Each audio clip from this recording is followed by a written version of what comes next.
11남매 중에 막내입니다. 네. 그럼 6.25 때 6분이 돌아가신 겁니까? 아버님을 포함해서 6사람이 1950년에 세상을 떴습니다. 네. 그래서 그런지 캄보디아 킬링 필드에도 관심이 많으시고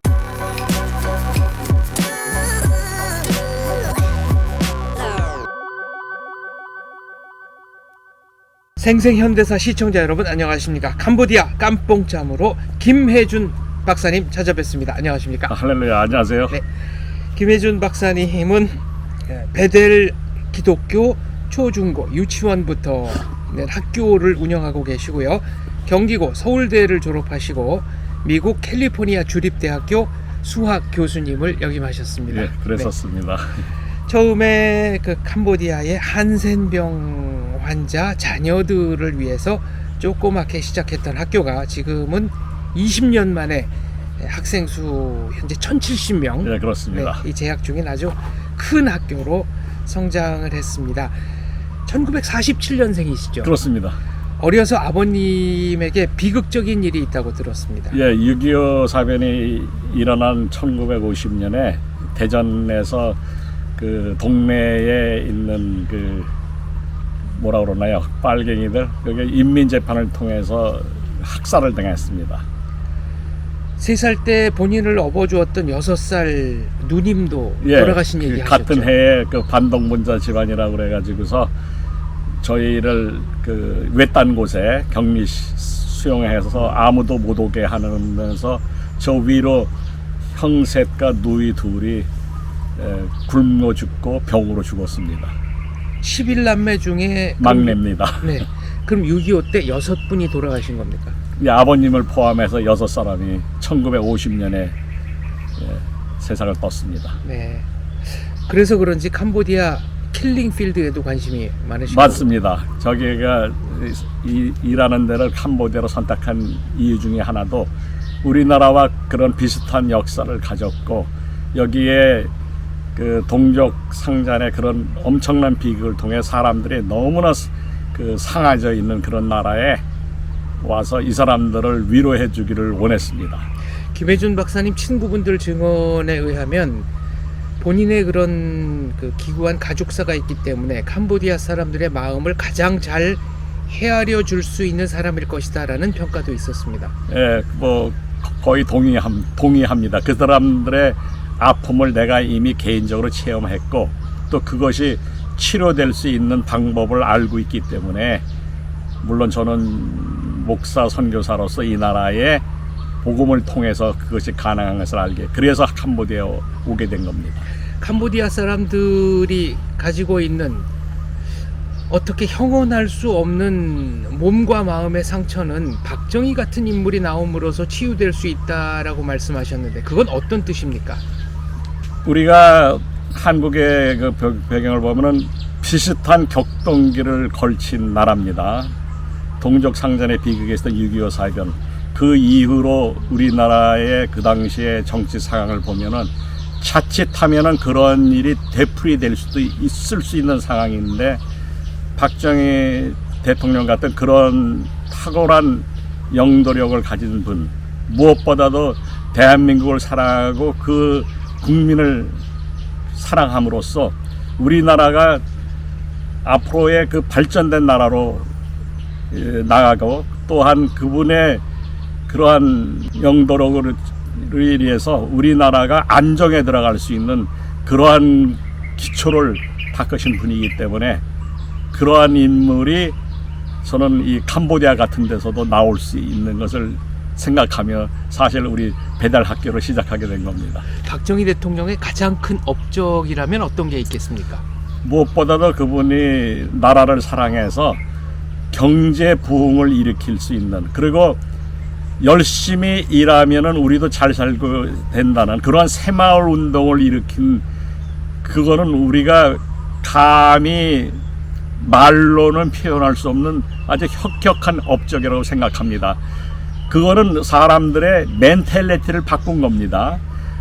우리는 어떠한 목적을 향한 드림을 갖고 있어도 그것을 이루어 나갈 수 있는 것을 누가 지도를 한다든가 또 그 드림이 이 리얼리티가 될 수 있는 것을 이루기가 어려운데 박정희 대통령의 그 리더십으로 인해서 그러한 것들이 컴트루가 되는 실제로 일어날 수 있다는 것을 사람들에게 확신을 준 그것을 저는 가장 큰 혁혁한 업적이라고 생각합니다. 어떤 분들은 대한민국 국민이 똑똑하기 때문에 지도자가 어떤 사람이 되었든 비약적으로 경제 발전을 할 수 있었을 것이다라는 주장을 하기도 합니다. 그것은 yes and no라고 볼 수 있는데 물론 국민 자체의 이디어싱크러시나 그런 것이 있어야 하지만은 그것을 리드해가는 리더가 없이는 이런 여기 박정희 대통령 같은 경우에는 한 나라의 국가 원수로서 그런 리더십이 발휘가 됐었을 때 또 그러고 그것을 추진해 나가는 추진력 그것이 있었을 때 가능한 것이지 그냥 국민이 뭐 자질이 좋다고 해가지고 그런 것이 이루어지는 것은 아니라고 봅니다. 박정희 대통령이 가난에서 우리 국민을 해방하고 비약적 경제 개발을 이룬 것도 사실이지만 한편으로는 강압적 권위주의적인 통치를 하면서 독재를 한 것도 사실 아니냐 이런 주장하는 분도 있습니다. 예, 그거 맞습니다. 그렇지만은 그거는 그 트랜지션 세대적인 데서 일어날 수 있었던 그러한 건데 물론 그거는 가오입니다. 그렇지만은 그것 때문에 그분이 우리나라의 대한민국 현재의 위치에 설 수 있는 그 기초를 닦고 그렇게 이루어온 것을 완전히 말살시킬 수 있는 것은 전혀 아니라고 봅니다. 다시 말하면은 그분이 이루어낸 그 공적이 그러한 네거티브한 거를 얼마든지 커버하고도 남는다고 저는 생각합니다. 그러니까 가난으로부터 해방되고 모든 국민이 밥을 굶지 않고 살게 된 그런 상황을 만들므로써 국민들의 몸과 마음에 난 상처, 그러니까 6.25로 인해서 났던 그 거대한 상처를 치유했다. 그런 분이 박정희 대통령이다. 이렇게 정리를 해도 되겠습니까? 네, 근데 저는 그렇게 믿습니다. 네. 만약에 박 대통령을 뵙게 된다면, 뭐 돌아가셨으니까 이제 가상으로 뵙게 된다면은 꼭 하고 싶은 말씀이 있으실지요? 네, 저는 그분의 나라 사랑, 백성 사랑이 저는 물론 기독교적인 관점에서 사랑을 이야기하고 있는 거지만은 그것이 얼마나 스트롱해서 그분이 그러한 모든 네거티브한 것들을 그 극복하면서 그 지도력을 그 발휘할 수 있었었는가 그거를 한번 컨펌해보고 싶습니다. 네, 저희 생생현대사 시청자들에게도 한마디 예. 출연 소감 부탁드립니다. 예, 제가 특히 다음 세대에게 드리고 싶은 말은 우리는 이 역사의 조명을 객관적인 입장에서 공정하게 판단할 필요가 있다고 생각합니다. 이것은 우리의 그 대한민국의 국민으로서의 그 아이덴티티의 확립에도 필요한 것이고 그리고 앞으로 나가는 데에 우리한테 굉장한 파워풀한 베네핏을 줄 수 있다고 믿습니다. 그래서 이것을 보신 분들이 한번 역사를 재조명해 보기를 저는 이 9세대의 사람으로서 대한민국의 국민으로서 한번 말씀드리고 싶습니다. 지금 기준으로 옛날 과거사를 재단하기보다는 그 과거 그 시대의 기준으로 그 시대를 돌아보는 일이 필요하다 이런 말씀이신지요? 예, 맞습니다. 네, 알겠습니다. 캄보디아에서 꼭 이루고 싶은 일이 있으시다면 어떤 게 있을까요? 제가 이거는 이제 베델 기독교 이 초중고등학교와 신학대학을 시작한 것도 연결이 있는데요. 사실 저는 이 나라에서 그러한 리더들을 그 개발하기를 원했고 그러한 인물들이 이 학교를 통해서 배출되기를 원하고 그렇게 해왔고 앞으로도 그렇게 할 것입니다. 캄보디아가 잘 살게 돼서 모든 사람들이 자기의 삶을 풍요로운 마음으로 돌아볼 수 있다면 킬링필드로 인해 생긴 거대한 몸과 마음의 상처도 치유할 수 있을 것이다. 이렇게 보시는 거고요. 네, 그렇게 맞습니다. 사실 그러한 그 킬링필드의 역사가 무엇을 이 사람들에게 주었느냐면은 익스트림한 포버티입니다.